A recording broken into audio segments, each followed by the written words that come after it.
Olá, sejam todos muito bem-vindos a mais um vídeo desse canal de divulgação jurídica. Meu nome é Luciana Schnesch, eu sou especialista em propriedade intelectual e liberdade de expressão. E hoje o meu vídeo é para criador de conteúdo digital.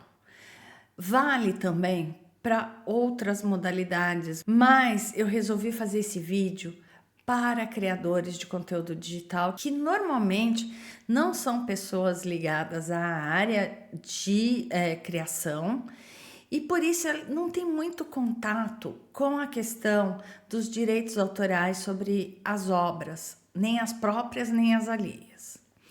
Então eu vou começar contando dois casos.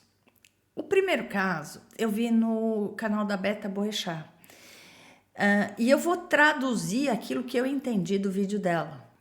Ela conta sobre um influencer de uma rede vizinha que foi convidado para uma festa de Halloween promovida por uma marca muito famosa. Ele resolveu então usar uma fantasia de um personagem brasileiro criado por um ator para um programa infantil da época. E ele foi consolidado como um personagem infantil. O ator já é falecido e esse personagem passou a integrar o espólio dele, o inventário, o conjunto de bens do inventário.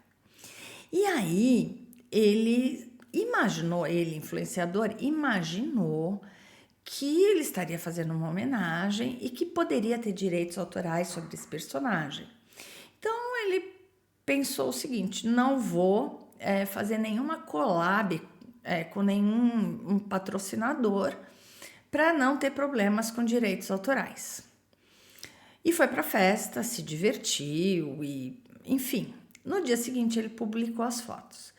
Acontece que tinha fotos, pelo que eu entendi, que destoavam com o caráter do personagem. Então, às vezes, com um copo de bebida na mão, ou, enfim.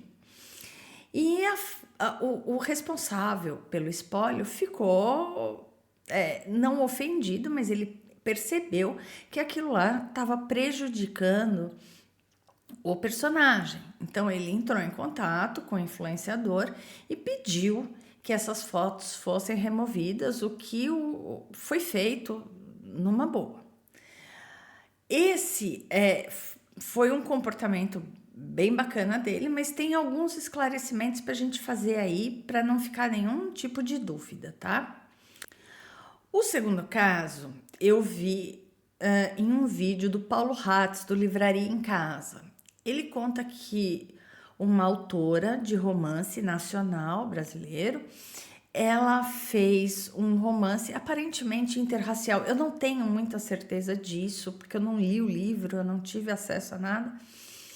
Mas a história que ele conta é que a capa do livro, ilustrada, com esse casal, não sei se os dois negros ou um só, enfim, foi parar nas mãos de uma moça que tem uma conta no Pinterest.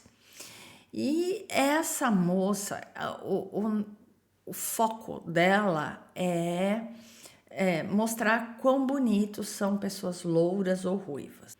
Ela pega essas capas e substitui os personagens negros por pessoas louras ou ruivas, de cabelos não mais encaracolados, mas cabelos lisos. Antes de começar a história toda, se você acha que você entende de direito autoral, propriedade intelectual, você fica à vontade, continua fazendo o que você quiser. Eu não tô aqui criticando ninguém, cada um sabe o que faz, cada um é responsável pelo que faz.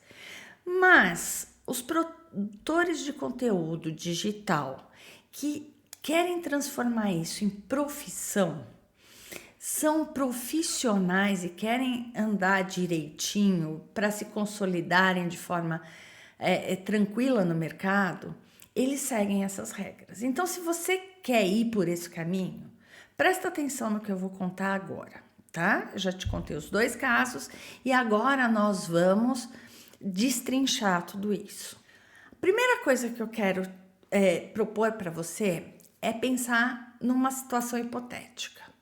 Imagina que você tem um carro, você trabalhou pra caramba, você comprou uma Porsche. Imagina que você estaciona a sua Porsche, deixa a chave com o manobrista e por algum motivo alguém pega essa chave, sai com a sua Porsche sem a sua autorização e, não contente com isso, fala mal de você com megafone na rua. Volta com o carro, devolve o carro, gravou tudo isso, colocou nas redes sociais, então continua existindo a questão. E aí você pega seu carro, vai para casa, no dia seguinte, alguém te aborda e fala assim: escuta, você emprestou sua Porsche para alguém? Você fala: não, eu nunca emprestei minha Porsche para ninguém. E a pessoa fala: não, porque ontem eu vi uma pessoa, o fulano de tal, usando a sua Porsche e ainda falando absurdos a seu respeito. Primeira coisa que você vai fazer é chamar a polícia, ir lá denunciar, dizer que pegou a sua Porsche sem a sua autorização. Você não sabe se a pessoa cometeu um crime, não cometeu um crime, que falou mal de você. Você vai tomar as providências cabíveis porque a Porsche é sua e ninguém pode pegar, certo? Pois é, se você for parar para pensar em termos de vídeo, de produção de conteúdo digital, a gente está falando da mesma coisa. Você tem direito sobre essas coisas, não só patrimonial, como direito moral sobre isso. E eu vou explicar isso direitinho para você.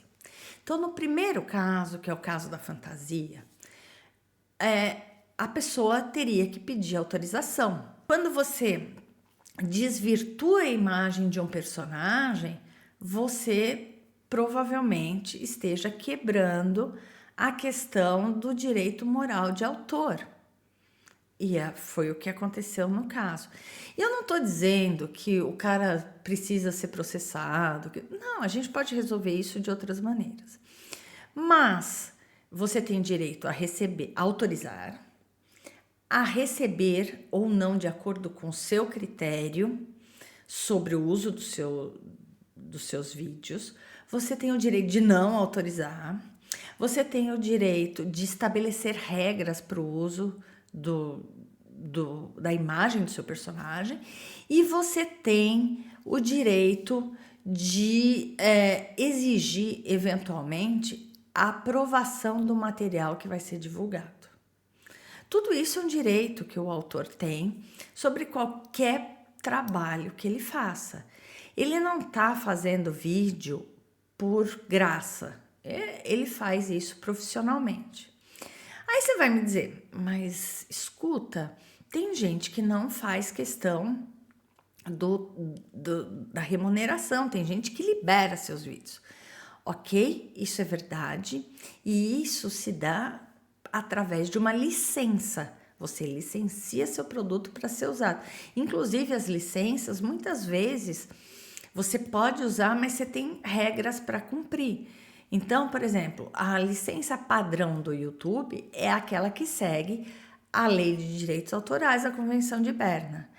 Mas existe a licença Creative Commons. E eu vou falar sobre isso, só sobre licença, um dia, tá?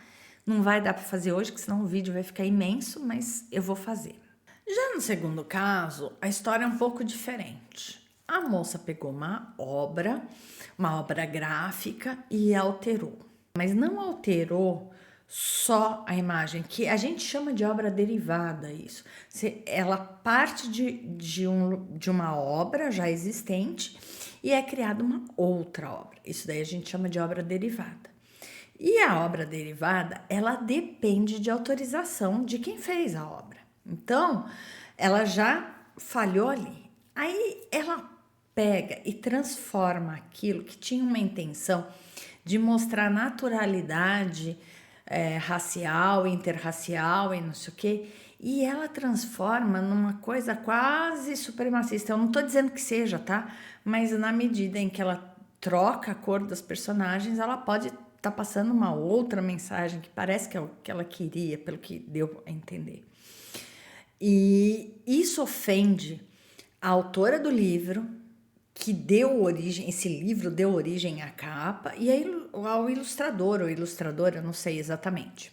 Resumindo, ela não pediu autorização para fazer uma obra derivada, ela fez a alteração da obra, ela divulgou essa alteração e a alteração ainda ofende moralmente o trabalho inicial dos autores ou da autora, ou eu não sei se é uma pessoa, se são duas. Enfim, e no final, isso tudo acaba prejudicando muito a autora. Não só moralmente, quanto financeiramente. Isso não se faz com o trabalho de ninguém. Ela pegou a Porsche da outra e saiu andando, ainda com uma bandeira falando exatamente o contrário do que a própria autora dizia, o oposto. Isso acontece também em outras situações.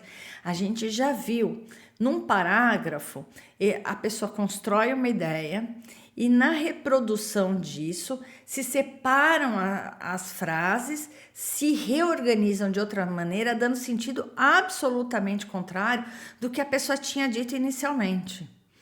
E isso também é um problema, isso também infringe direito autoral, mesmo em vídeo. Então a gente tem que tomar cuidado. No YouTube mesmo, a gente vê um monte de gente fazendo trabalhos muito interessantes em termos de direito autoral. Eu vou citar aqui algumas boas práticas de um pessoal que é mais profissional no YouTube. A primeira que eu quero citar, assim, que ela faz um trabalho em termos de direito autoral muito interessante, que é a Pauline Kister do canal A Modista do Desterro. A Pauline, ela fez um stories há uns dias atrás dizendo que ela não fazia react. Por quê? Porque ela dizia que ela estaria se valendo do trabalho de outras pessoas e que o tempo que ela levaria fazendo isso, ela cria o próprio material. Essa é uma justificativa muito boa para você não usar o material alheio. A gente vai para a segunda pessoa, que é a Alexandra Gurgel. Eu assisti um vídeo dela recentemente que ela estava fazendo um react a um vídeo do Pedro Loio. E ela, em algum momento do vídeo, ela fala assim, eu pedi a autorização do Pedro e ele me deu essa autorização. Ela diz claramente no vídeo. O terceiro exemplo que eu quero dar é do próprio Pedro Loio. O Pedro, ele faz um teste de fidelidade e pela internet, redes sociais e tal, ele exibe pra gente o que aconteceu, mas ele preserva nomes, ele preserva fotografias, ele só conta a historinha do que aconteceu. Pode fazer isso? Pode. O grande problema é você pegar um vídeo de alguém, simplesmente baixar e colocar ali. Isso não pode. Desculpa sem autorização. E não adianta falar, porque a pessoa se ofendeu. Não. Aquilo é trabalho dela. Se é remunerado, se não é remunerado, se ela tem muito seguidor, se ela não tem muito seguidor, isso daí é uma outra história. Ela tem todo o direito sobre aquilo que ela produz. O próprio YouTube, ele diz que o autor é dono do material. Tá lá na política dele, não estou inventando nada. Isso significa que o produtor de conteúdo que quer permanecer no mercado sem problemas, ele tem que tomar cuidado com a propriedade das coisas alheias. Cuidar do seu próprio material, em primeiro lugar, mas cuidar da propriedade alheia, você não vai sair com a Porsche do outro, você não vai usar o vídeo de ninguém, sem autorização. E com a imagem das pessoas que ele fala, críticas podem ser feitas. Claro, você pode fazer crítica, mas faça crítica ao ato, não à pessoa. Faça crítica ao profissional, não ao pessoal. Veja, cada vez que você expõe uma pessoa, você ofende a personalidade dela. Tem que tomar muito cuidado com isso. E eu sei que vai ter gente aqui que vai dizer, eu sempre fiz, nunca deu nada, vou continuar fazendo. Tá tudo bem, não tem problema nenhum. Você faz do jeito que você quiser. eu vim aqui só para te dizer o que é certo. Você não é obrigado a nada. A única coisa é que se amanhã acontecer qualquer coisa, você não pode reclamar. Eu citei 4 pessoas aqui, 5 pessoas, e eu não falei mal de ninguém. Eu falei bem do trabalho que elas fazem. Então eu não tô exaltando ninguém. Eu contei que eu vi aqui, eu vi ali, que fulano faz isso legal, que fulano fez aquilo que é certo. Eles vão falar o que de mim? Não pode falar nada. Eu vou ficando por aqui. Até o próximo vídeo, que eu quero ver se eu faço sobre as coisas que não têm proteção de direito autoral. Eu acho que a gente fala tudo que não pode fazer, mas não fala o que pode fazer. Então, no próximo vídeo, eu vou falar sobre o que pode fazer. Eu vou ficando por aqui. Um beijo e até o próximo vídeo.